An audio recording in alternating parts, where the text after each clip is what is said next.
এটা আমাদের একটা নতুন ভিডিও হতে চলেছে। স্ট্রেট ভিউ এখান থেকে পাবেন, এগুলো পার্শিয়াল সাইড ভিউ, এগুলো কট, এগুলো রেট বেশি।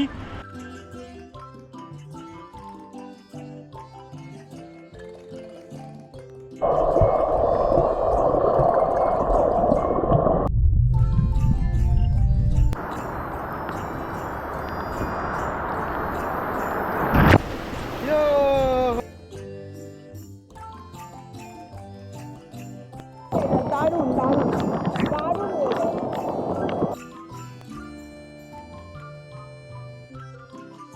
কমপ্লিমেন্টারি ব্রেকফাস্ট আছে, অনেকগুলো ক্যাটাগরি রুম আছে, সুইমিং পুল আছে, কোনো টাইমিং নেই, আর অত রুলস অ্যান্ড রেস্ট্রিকশন নেই। পেছনে অনেক শ্যাক আছে ওইদিকে, শ্যাকে গিয়ে আপনারাও খেতে পারেন। কিন্তু খুব সুন্দর রিসর্ট, খুব ফ্যামিলি ফ্রেন্ডলি সব কিছু, খাওয়া দাওয়া ভালো, নতুন করে রেনোভেট করেছে।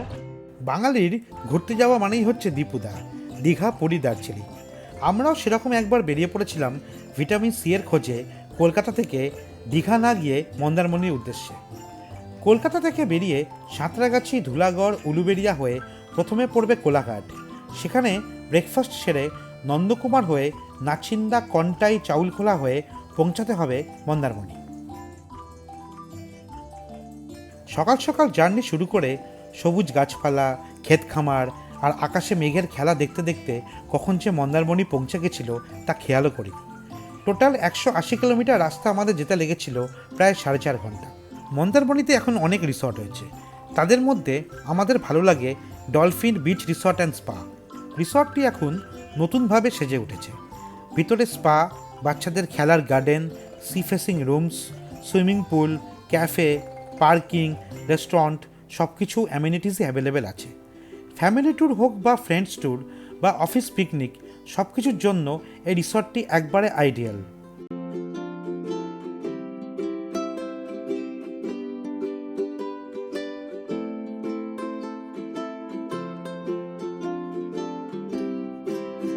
আমরা পৌঁছে প্রথমে সুইমিং পুলে কিছুক্ষণ সময় কাটিয়ে বিচের ধারে বসে ডাবের জল খেতে খেতে সমুদ্রের ঢেউ উপভোগ করেছিলাম।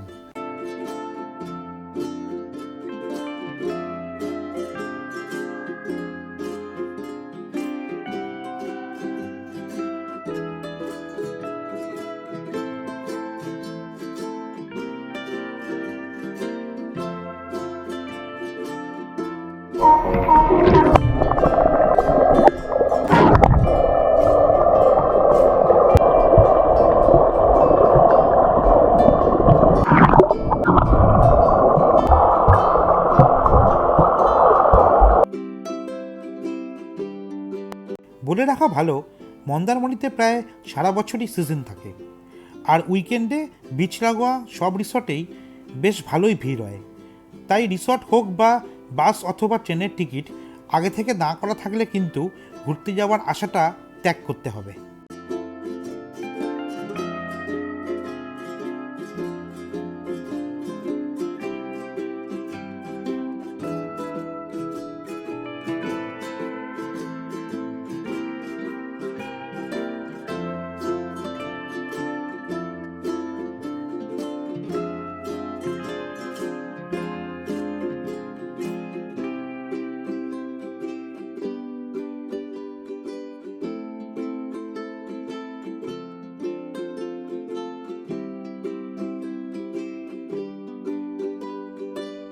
তারপরে দুপুরে লাঞ্চ সেরে একটু রেস্ট নিয়ে সন্ধেবেলায় পৌঁছে গেছিলাম আবার সি বিচের ধারে।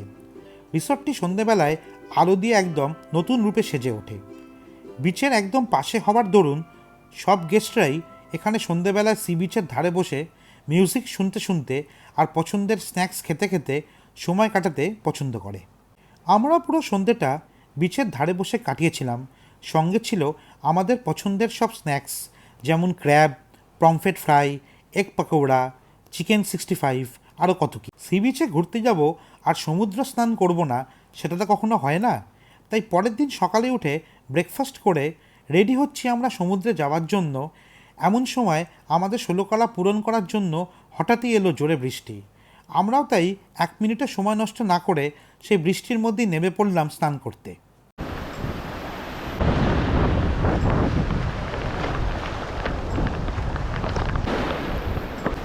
Yo! বৃষ্টি হচ্ছে, দারুণ এনভায়রনমেন্ট।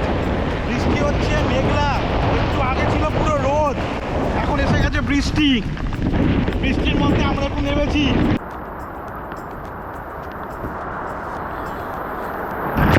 এতক্ষণ ছিল রোদ, এখন মেঘলা, সাথে প্রচুর বৃষ্টি, আর এত ভালো ঢেউ আছে দেখতেই পাচ্ছেন।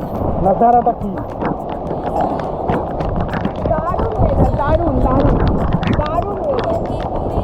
একটু আগে পুরো রোদ ছিল, আমরা বসে ডাব খেলাম। বিচে আসিনি রোদের জন্য, বাট হঠাৎ করে আবার বৃষ্টি এসে গেছে, তাই একটু সমুদ্রে গিয়ে চান করা হলো। এই dolphin beach resort and spa, এই সেকশনটা আর এই সেকশনটা নতুন হয়েছে, এই নতুন গেট করেছে। আগে ছিল ওই অতটা অবধি, এর আগেরটা অবধি, এই গার্ডেনটা ছিল না। আমার চ্যানেলে আগের ভিডিও আছে, আপনারা দেখেছেন হয়তো, কিন্তু এবারটা দেখুন, এটা নতুন। আর সাথে ওরা এই সামনে যে স্ট্রেট বিল্ডিংটা দেখছেন, এটা নতুন হয়েছে, এটা আগে ছিল না। আগে এই সাইডগুলো ছিল অনলি। এটার রুম ভাড়া বেশি আছে, আই গেস 5 থেকে 5,500 টাকা। আপনারা যদি সমুদ্র থেকে চান করে আসেন, তাহলে এখানে কিন্তু পরিষ্কার হয়ে বালি ক্লিন করে ভেতরে যেতে হবে।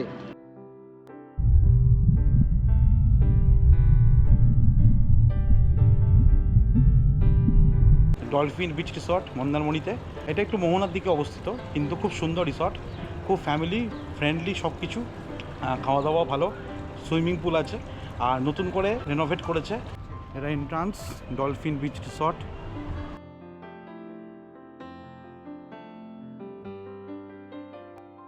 আচ্ছা, এটা ড্রাইভার্স রুম দেখা যাচ্ছে।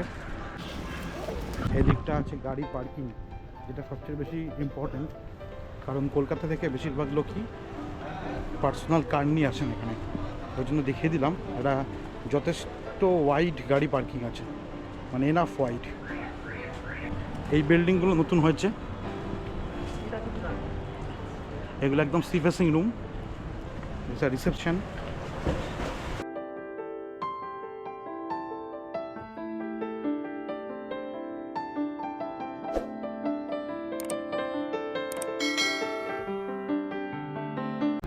এই রুমগুলো হয়েছে নিউ রুম, এগুলো সব তৈরি হচ্ছে রেনোভেট করে। এগুলো সি ফেসিং রুম। এই গেটের বাইরেই একদম এই সিঁড়ি দিয়ে নামবেন, আর এই হচ্ছে পুরো সমুদ্র। আজকে একটা খুব সানি অ্যান্ড ক্লাউডি ডে, তাহলে এটার ভিউটা হচ্ছে এরকম।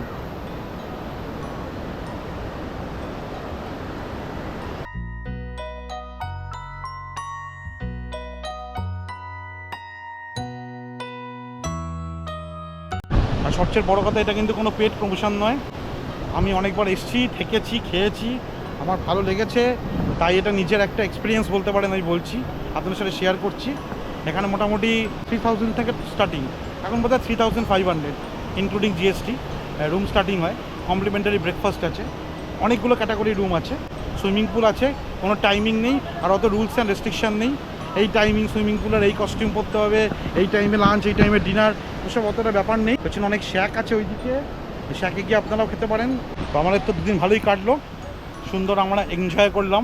আমরা আবার আসবো ডলফিনে, এই নিয়ে আমি 4বার এলাম বোধহয়, তো খুবই ভালো লাগে এদের ব্যবহারও। আর শশাঙ্ক দা বলে একজন আছে আমার চেনা, তিনি তো খুবই ভালো স্টাফ। এই হচ্ছে বলতে পারেন পেছনে পুরো স্ট্রেট ভিউ এখান থেকে পাবেন, এগুলো পার্শিয়াল সাইড ভিউ, এইগুলো কট, এগুলো রেট বেশি। Hello friends, welcome back to our channel explore with Dev and Shri. আমরা ঘুরতে এসেছি মন্দারমণি উইথ ফ্যামিলি। আমি আর সৃজিতা আমরা বেরিয়ে পড়েছি, আমরা বিভিন্ন জায়গায় ঘুরে বেড়াচ্ছি, তার সাথে খাওয়া দাওয়াও করছি, আর সেই সব ভিডিও আমাদের এই চ্যানেলে পোস্ট করছি। আর আমার channel explore with Dev and Shri, যদি এখনও সাবস্ক্রাইব না করে থাকেন অবশ্যই করবেন। আমাদের সাথে থাকুন আর আমাদের ভিডিও দেখতে থাকুন, আর সবাই সুস্থ থাকুন, ভালো থাকুন। কিপ সাপোর্টিং আস।